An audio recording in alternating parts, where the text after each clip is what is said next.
Hello, my name is Jared Skeens and welcome to the Zoom room.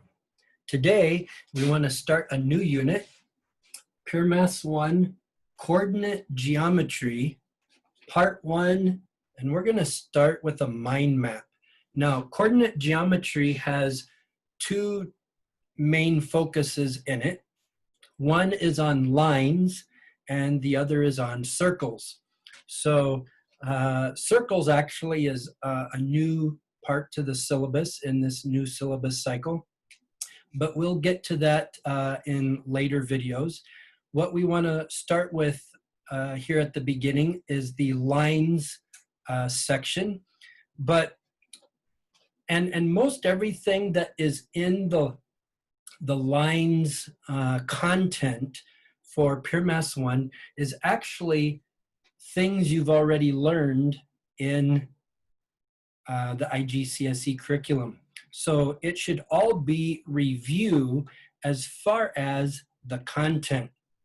The trick is going to come in your ability to correlate information. In IGCSE, when you looked at those questions, it would say, okay, what's the midpoint? And you use midpoint formula.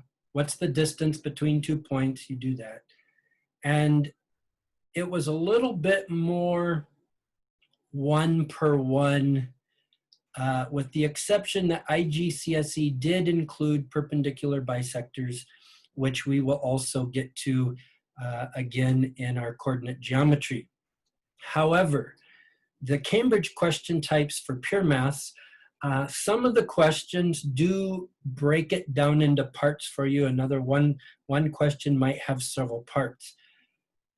But some of the questions are just one question, no parts, and it's worth a lot of points. And so you're going to have to be able to read the question, analyze it, break it up into its components, and work your way through the problem step by step. This is what's going to separate the A-level students from the IGCSE students. It's not the content. The content is actually the same for lines, okay? So everything you learned in IGCSE about lines, same stuff in Pure Maths, but you have to have a much, much higher level of ability to correlate information. So to help you with that, I've generated this mind map. It's really important for you to do two things. One, develop a mental understanding as to how the linear coordinate geometry information connects to each other.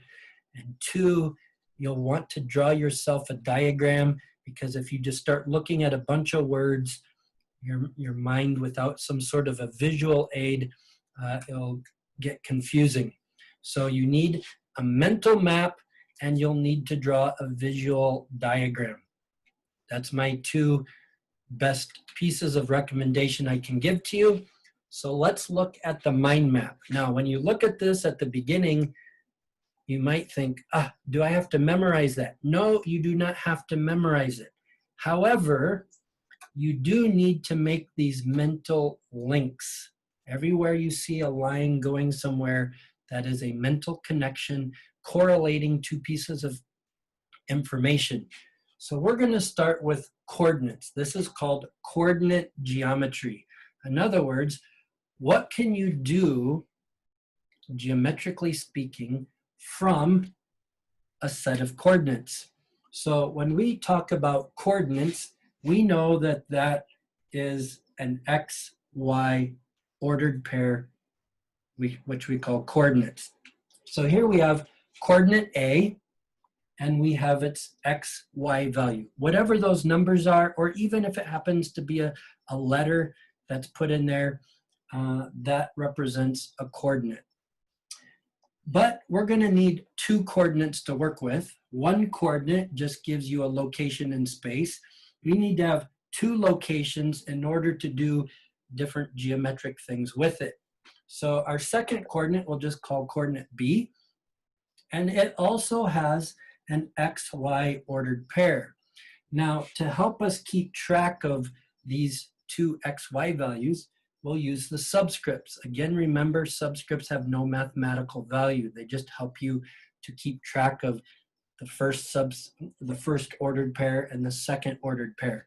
So we have subscript 1, subscript 2. Now, it should also be pointed out, this is kind of a side note underneath of coordinates, that if you happen to be talking about a location that is on the x-axis, it automatically means that your y value is 0. If you are on the x-axis is the y equals 0 line. So y equals 0, that means you only have one unknown value, not two. Likewise, if your coordinates or your location happens to be on the y-axis, then that means your x value is 0. The y-axis is the x equals 0 line. So x is 0 and you only have one unknown, the y value. So all three of these are examples of coordinates. These two are specific to being located on a particular axis. So if you read that information in the question wording, it's a clue to you that you already can fill in one of those pieces of information. Okay, so here's coordinates. What can we do with coordinates? Well, things that you have already learned prior to A-level material is that with 2 points, you can find the distance between those 2 points. Hopefully, I don't have to draw for you a right triangle to show you that the sides of the right triangle can help you find the hypotenuse, which would be the distance between the 2 points. Hopefully, you already know that with a right triangle, you can follow the Pythagorean theorem, a squared plus b squared equals c squared. But if we're solving for what the actual value of c is, we have to square root both sides. And so that hypotenuse then represents the distance between those 2 points. Okay, so this is the Pythagorean theorem just solved for the length of the hypotenuse.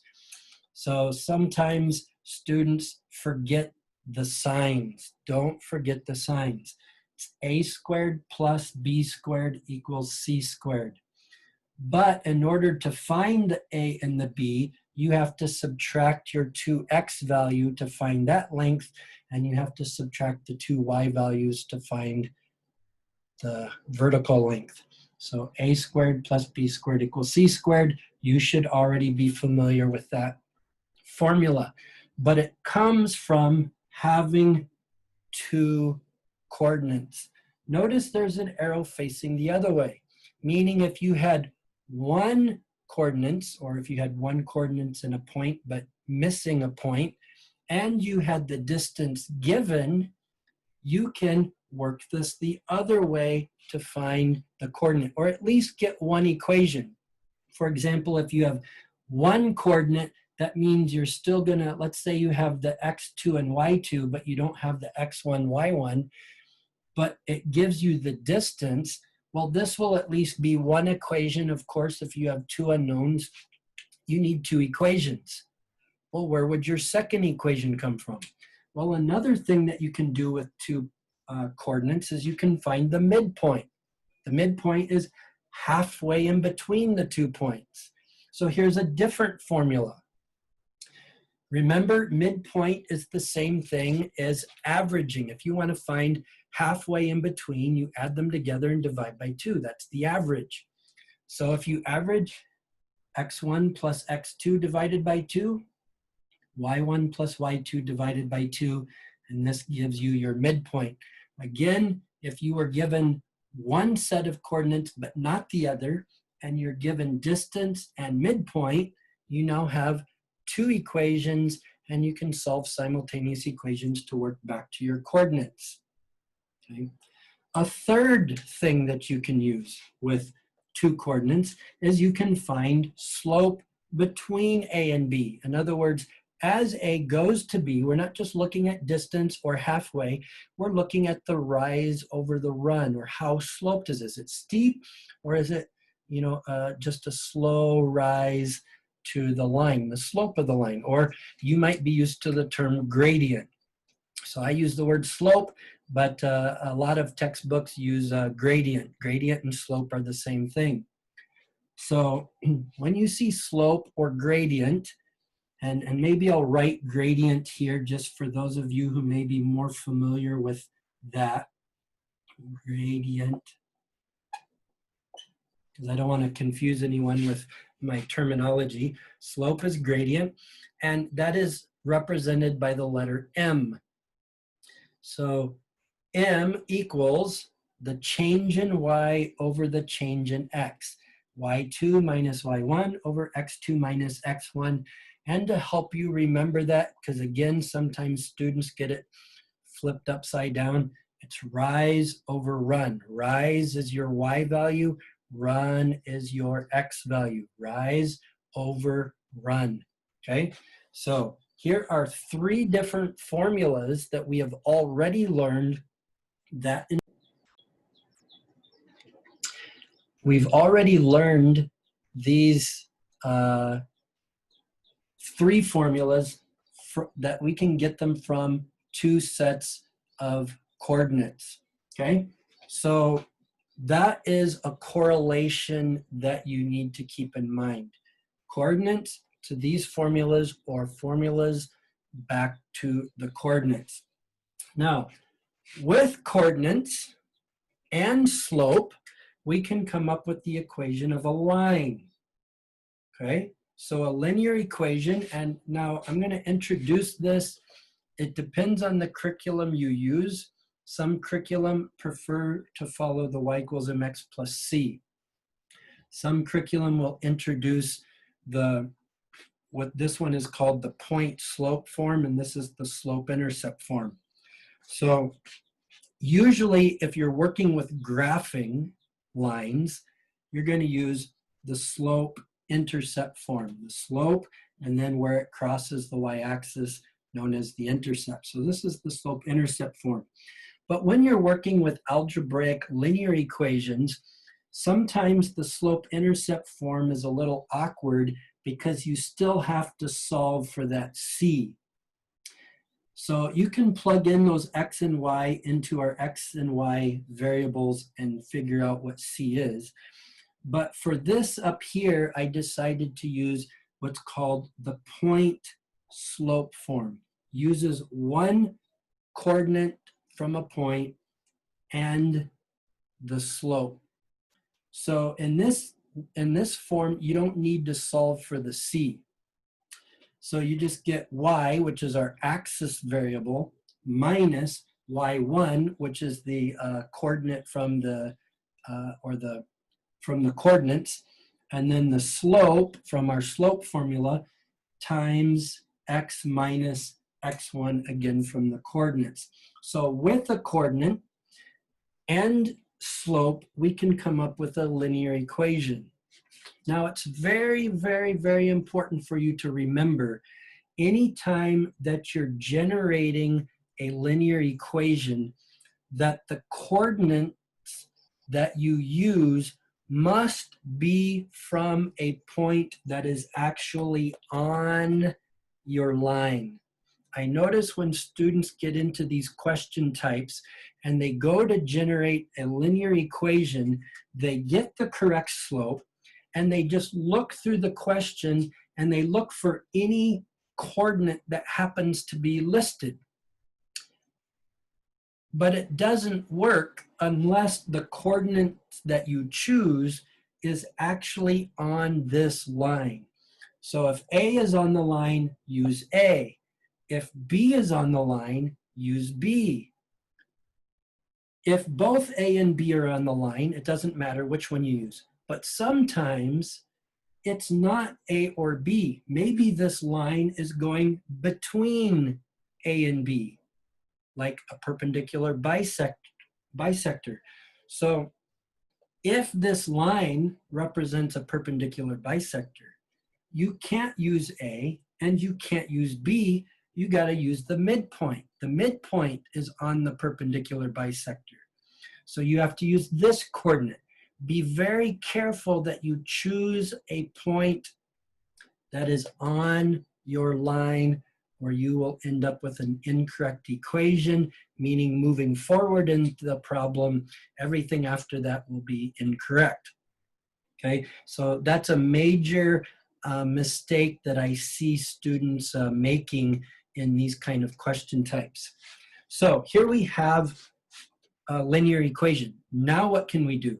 Well, slope is a very important, valuable value that can also be used in comparison with other things. For example, if you have a parallel line, then that means your slope is the same. Your M here just goes right into here if you have a parallel line.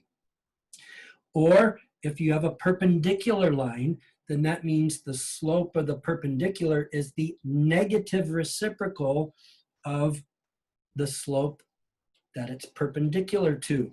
So what negative reciprocal means is that the slope of the original gets flipped over. That's reciprocate, flip it over, turn it upside down, and you change the sign. So some people say flip and switch. Flip it over, switch the sign. Okay, so it's the negative reciprocal. It doesn't necessarily mean this is going to end up being a negative value. If your original slope started negative, then when you change the sign, it now becomes positive. But you need to take that slope as a fraction, flip it upside down, and change the sign. Okay, so you have parallel, you have perpendicular. That is a correlation of slope. What else can we do? Well, notice with these, I put a subscript 1 and 2, but the color of the y's are blue and the subscripts are red. Why did I do that? Well, I don't want you to get confused with this y1 and y2, which all are red. This is one y coordinate and a second y coordinate. These subscripts are about equations. So here's a linear equation, and this is one linear equation. So we're not talking about a coordinate, we're now talking about an equation. And here's a second linear equation. And if you have two linear equations that intersect, that is intersecting lines, then you set y1 equal to y2 here. So here you can see our y1 and our y2. Hopefully you can see that on there. It's getting towards the bottom of the board. But set y1 equal to y2. And the first thing that you're going to do is when you set mx plus c equal to this other part over here, the y's are now gone because you're setting these part equal to each other. First thing you're going to do is you're going to solve for the x. And then you can, once you get the x value, you can plug it into the x of either one of your equations. I just pointed it over here because it was easier to draw the map that way.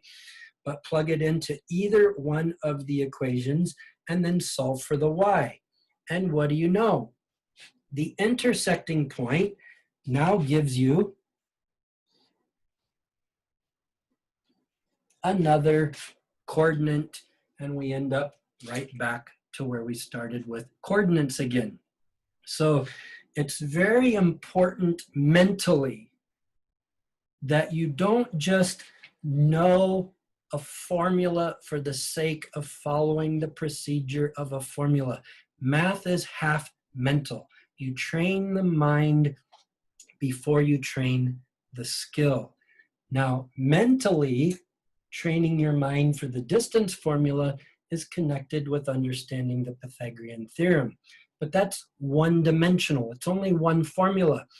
Mentally, not only do you need to understand how a formula comes into being, you need to also understand how formulas and things interconnect. That's called correlation.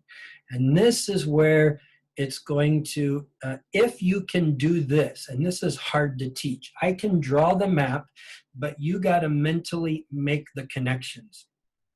If you can do that, you will be successful at the Cambridge question types for coordinate geometry, providing that you already have developed the skill set to go along with it, okay?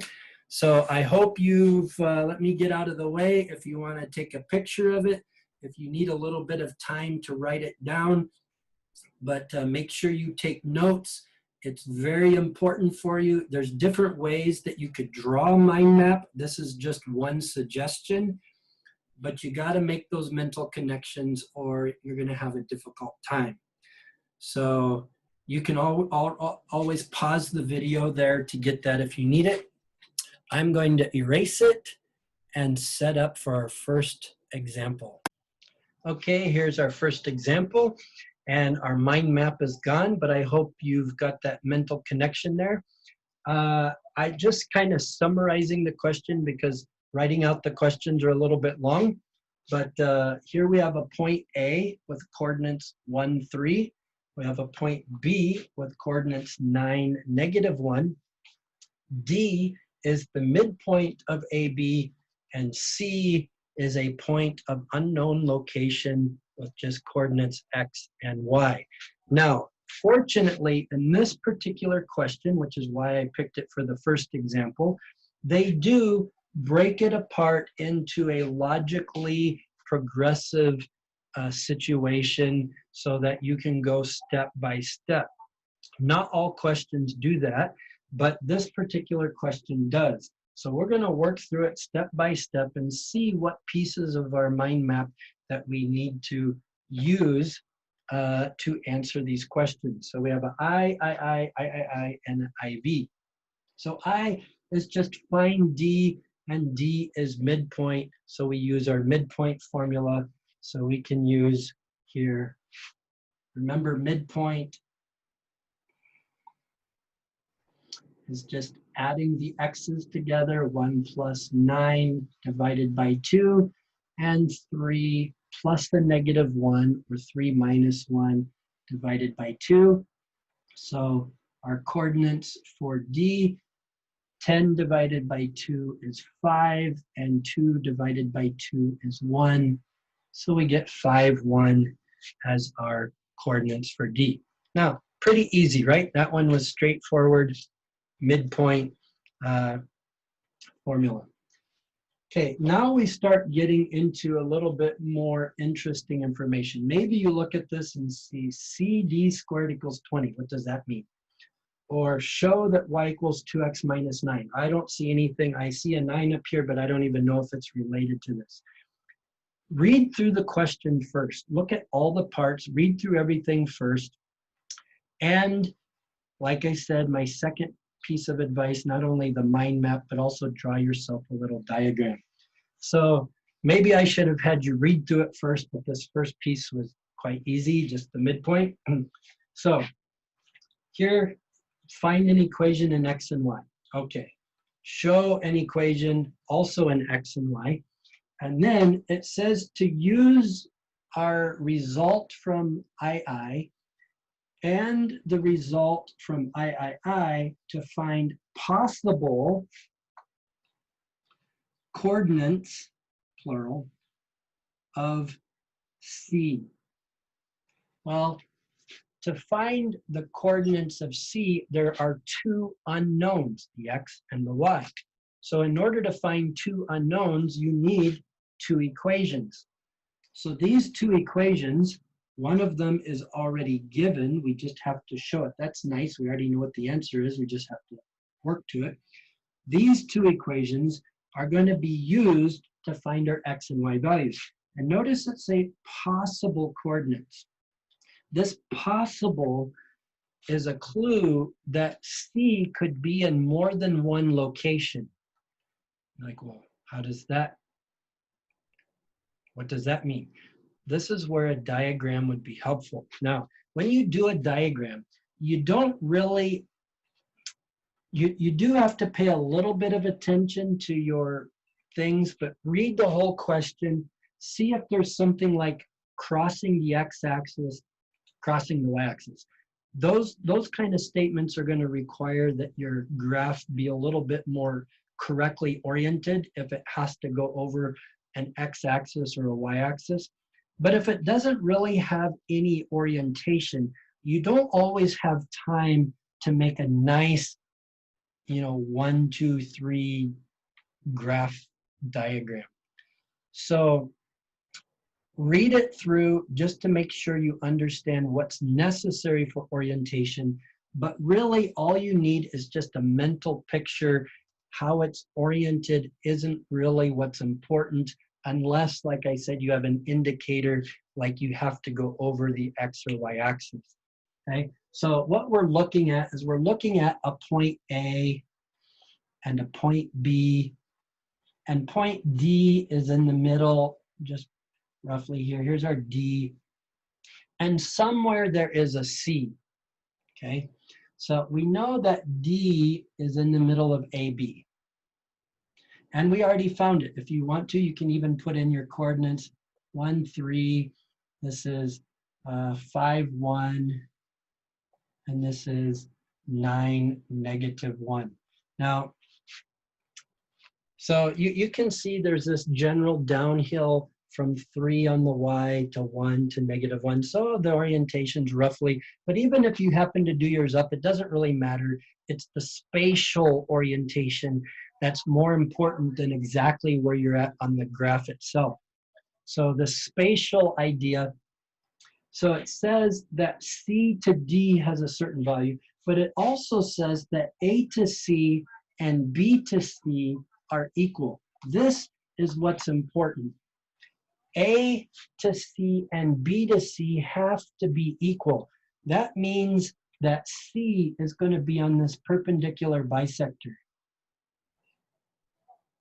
Okay, in order for A to C and B to C to be equal, it means it has to be on an imaginary line that is halfway between A and B, of which D is on. So if those are equal values, that means C could potentially be up here, or C could potentially be down here. There are two possible locations that C could be that would give us A to C being the same value as B to C, or it could be down here where A to C is the same value as B to C. So a visual diagram, and again, this will take a little bit of, practice on your part in reading a story problem and then giving yourself an accurate diagram. And when I say accurate, again, I'm talking about the spacing of it, not necessarily its orientation on an XY axis. You don't necessarily need the XY axis unless there's something stated that requires it, okay? So all we need is to see what we're looking at, and it will help us make choices as we go along, okay? So here's our diagram that we have, and C to D, that is this distance, whether it's from down here or up here, doesn't matter. CD squared equals 20. Now, CD is a distance, meaning we're using the distance formula. So if we use the distance formula, it's the square root of, and our C, by the way, is our XY again. Doesn't matter where it's at. So our distance formula is x2 minus x1. So if we use x, we can start with x minus C to D. So x minus the 5 squared plus, and then y minus 1 squared equals, now this is squared again, okay? So notice this square is in addition to, not addition to, but on top of the distance formula. So there's a square out here equals 20. So in essence, what this square does is it cancels our radical, okay? So because it cancels the radical, well, guess what? We don't need it. So I'm just going to go through and erase both the square and the radical because the square cancels the radical from our formula. So all it asks for is an equation in x and y. Well, I have an equation, they provided the value, and we provided the x and y from the formula. So this is already the second part of our answer, and we take it from the distance formula. Now we move on, and notice we have distance formula again, but this time with A and C and B and C, and these two are equal to each other. Then we need to take that and show that we can arrive at this simplified version. So if we take this, we get AC. Okay, so we're going to need a little space. I'll write a little bit smaller here. So for AC, we got our x is 1, or we can take C to A. So we have an x minus 1 squared plus a y minus 3 squared. That's A to C, and it doesn't matter which way you go. Distance is the same both directions. And we want to set that equal to C and B. So another distance formula on both sides, the equal sign. So x minus 9 squared plus y minus a negative 1 means plus 1 squared. Okay, so be careful with your signs, and we set them equal to each other. Now we have to show that this becomes this. Well, if you just square both sides, we can cancel those radicals so that we don't have to worry about those. We can multiply out all of these binomial expansion. Now, because you're in A-level math, I'm assuming you already know how to expand binomials. Remember, you do not distribute exponents over add and subtract. You have to multiply it out. In other words, this is an x minus 1 times an x minus 1, and you do the smiley face. But by the time you get up into A level, you should be able to do this in your head. If you can't, it's okay. Maybe you'll learn through practice, but take your time and do it right. Don't just distribute exponents when you're dealing with add and subtract. That's a very common mistake I see, and we want to get that bad habit out of you before you get too far into A level. Okay, hopefully you already dealt with that in IGCSE. So we square this, we get x squared minus 2x plus 1 plus y squared minus 6y plus 9 equals, and again, take your time. If you haven't gotten to the point you can do it in your head yet, then just work it out on a sheet of paper. This equals x squared minus 18x plus 81 plus y squared plus 2y plus 1. So it's quite long. And if you notice, we have an x squared on both sides. We have a y squared on both sides. And so now when we get things on a side, if we move our 6y over to this side, so plus 6y gives us 8y equals, and if we move our 18x over to this side, that gives us 16x, and then 1 plus 9 is 10, and 81 and 1 is 82. So we want it over with the x's, so if we subtract 82, we get a minus 72. 10 minus 82. So we minus the 82, gives us a negative 72. We're going to divide everything by 8. and we get y equals 2x minus 9. What do you know? That's what we want. And we've done the third part. Now it says to use part 2 and part 3 to find the possible coordinates of C. We're solving for x and y, two unknowns, need two equations. This is already in terms of y, so we can just substitute this directly right there.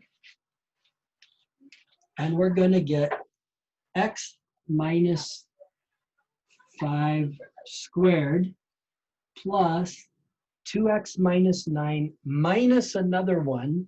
So that becomes 2x minus 10 squared, because we have minus 9 minus one more, okay?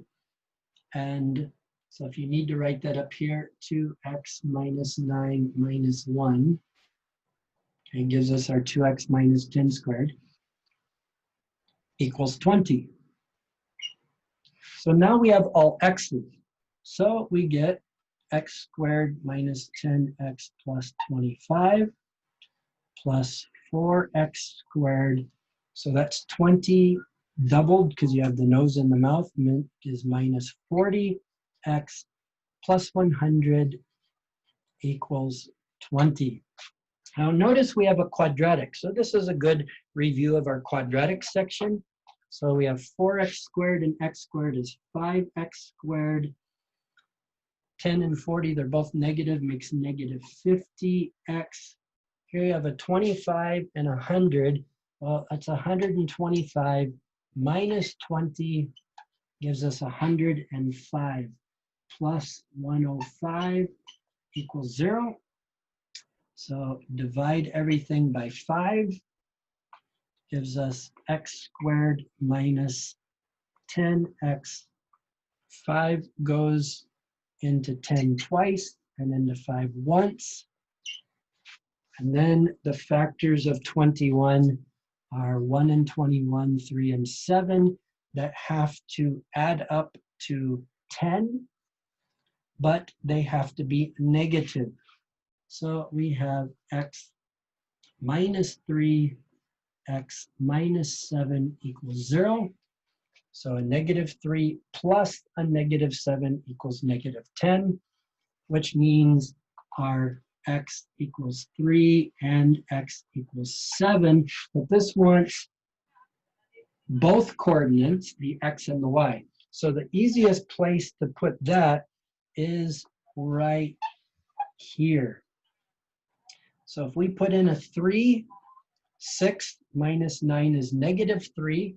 So one of our c values, I'll put it up here.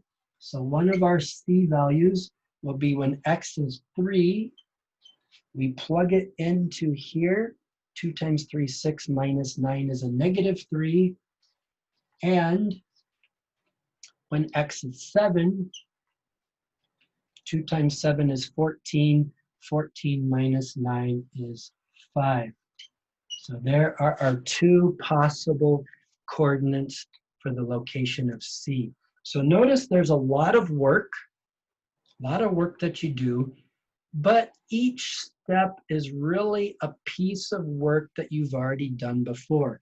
You have done midpoint. You have done distance formula. You've done solving simultaneous equations. Everything on here should be reviewed to you. It's just that it's all been tied together into one question. And like I said, sometimes they will break it down for you step by step. Sometimes they won't. They might just give you this information and say, find the possible values of C. And of course, they will give you these pieces of information here, but you might have to analyze it and break it down into your own step-by-step, system, okay? So it's a lot of algebra. Take your time as far as being patient and paying attention to your orders of operations, your signs, things like that. But you can do it. The key here is your ability to correlate, okay? So let me set up another example for us. Okay, here we have our next example. It says M is the midpoint of these two. It doesn't label these coordinates. They just give coordinates 3, 7 and negative 1, 1.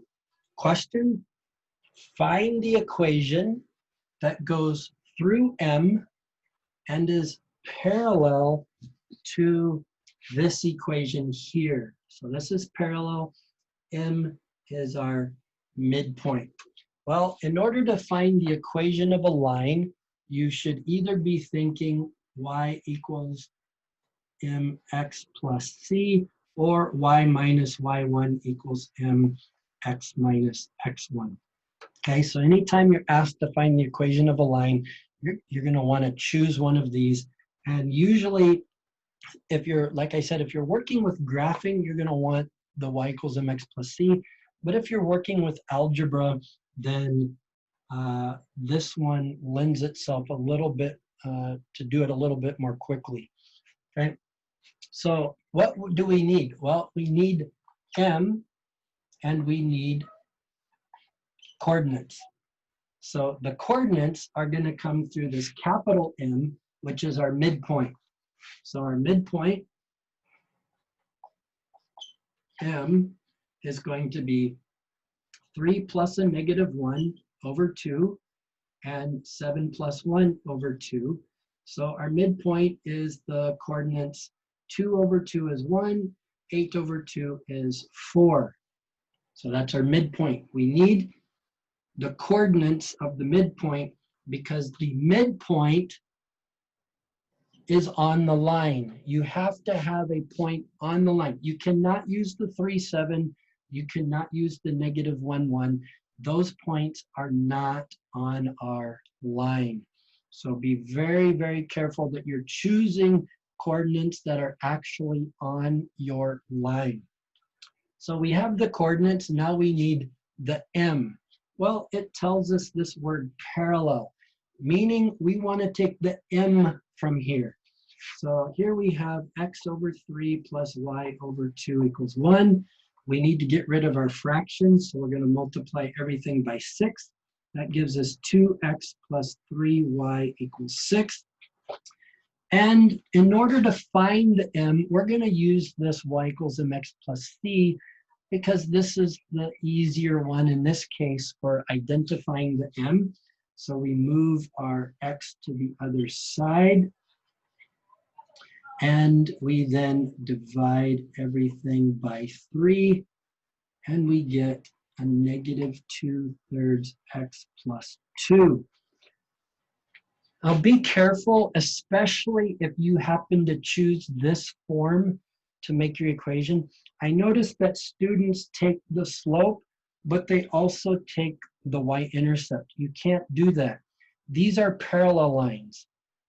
Parallel lines mean you've got the same slope, but it's going to cross the y-axis in different locations.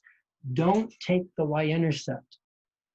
You only want the slope. Parallel and perpendicular only refer to slope, okay? So we want this negative 2/3. Parallel lines have same slope, okay? So we want this. So now we can make our equation. Y, actually we're going to use this one here. So y minus y1, which is our 4, equals m. That's our negative 2/3 times x minus x1 is 1. Again, the coordinates you choose for your line must be on the line.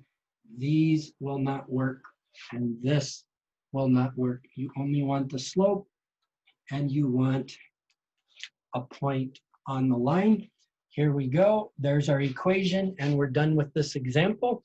I'll set up with one more. I think it's important that you see a diagram type problem, and that will conclude. We'll have just one more example for this video. Okay, here's our last example for our part 1 in coordinate geometry. And usually when they give you a diagram, they basically in the question just re-explain what they've drawn in the diagram. But you still should read it through carefully in case you don't pick up something that's not marked. For example, we look, BC is parallel to AD. Well, they've already indicated that for us. And so that's nice. We see that that's what these mean. These are parallel indicators. And we see that angle ABC is 90. Yes, they've already given us the indicator for that also. Then we see CD is parallel to the x-axis. That is something we cannot tell just by looking at this. So this is going to become an important piece of information that we don't see right away here. So you might want to give yourself another indicator. This up here is parallel to this down here, okay? That's something that we could not see. So read carefully through just to make sure that you understand what you're seeing, what they're saying, and look for these missing pieces that you might not have picked up on your own. So our first task is to find the value of H. Well, finding the value of H is, go through your mental list. Okay, is it distance? Well, if we use distance, then yeah, we have another point we could use, but we don't have the value of the distance. So that will be a little difficult because we see 2 points, but we don't know how far it is in between. Midpoint, well, it's obviously not the midpoint of anything. So what about slope? Well, what relates to slope? Well, slope relates to perpendicular. And we can find the slope of these two, and we can calculate the slope of those two. So slope is going to be what helps us in this particular case. Again, the mind map helps you organize your thinking so that you can systematically, work around to find what part is going to help you solve the problem. So we're going to use here slope. So slope of BC, oops, I said BC, is equaling to y2 minus y1 over x2 minus x1. Okay, so this equals 3h minus 2 over h. And then we have slope AB. It doesn't particularly matter which direction you go because you have a fraction. It's only going to change the sign, and if you change the sign the same top and bottom, it doesn't affect it. So it doesn't matter whether you go from B to A or from A to B. So AB would be 2B to, I'm doing B to A like I did C to B. So 2 minus 0 over 0 minus 4, which equals 2 over negative 4, which equals negative 1/2. So if these are perpendicular, then that means the negative 1/2 to the perpendicular becomes 2. So this means that 2 is equal to the 3h minus 2 over h. Okay, because it's perpendicular. This one is negative 1/2. The perpendicular slope is 2. And so this slope is equal to 2. Multiply times the h, 2h equals 3h minus 2. Subtract the 2h and subtract the 2, and you end up with h equals 2. Subtract 2h, you get h. Add the 2 to the other side. So h equals 2. That is find h. Now, because we have h, I'm just going to come up here and put in 2, 6. That way we have now numeric numbers instead of the variable. Now we have to find d. This is where visually it gets a little tricky because obviously the distance is not the same. the fact that the slope is the same, you know, the slope is the same with this one here. But how do we find the slope of this one? Well, that's interesting. This one is parallel to the x-axis, and your x-axis has a slope of 0. Don't forget, a horizontal line has a 0 slope. So the fact that it's parallel to the x-axis means that the slope is 0. So here we had slope equals -2/3. Notice these are not parallel. They can be different.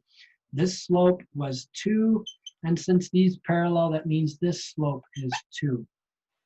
And if you have a slope and you have a coordinate, you can find the equation of a line.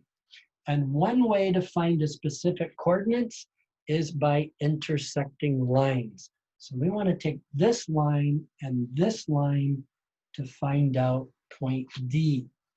So to do that, at the top, y, well, we're not going to, you know, we could do y equals mx plus c if you want to go that way. So whether you do y equals mx plus, and our c would be the y value since this is horizontal, you could do that. Or you could do your y minus y1 equals mx minus x1. 0 times this is just 0. Either way, you're going to end up with y equals 6, which makes sense. This is a horizontal line, and it's just going to simply go through the y-axis at 6. Okay, so whether you chose slope-intercept or the point-slope form, both ways will get you an equation of y equals 6. For this equation here, we're going to use the point-slope because we're not going to look at where it crosses the y-axis.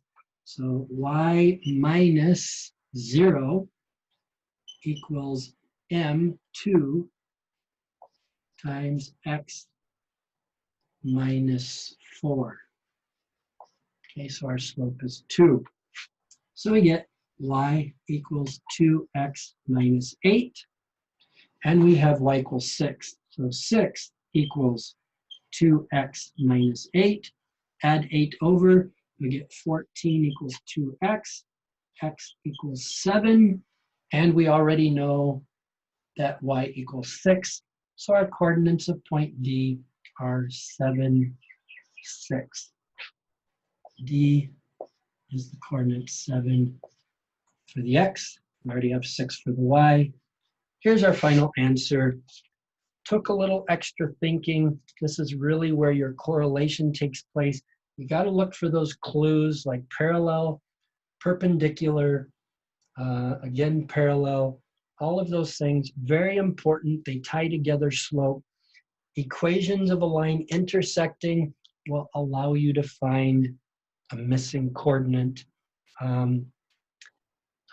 If it was a parallelogram and you could find distance, you could find the distance over here if it was parallelogram. This is not, it's a trapezoid or trapezium.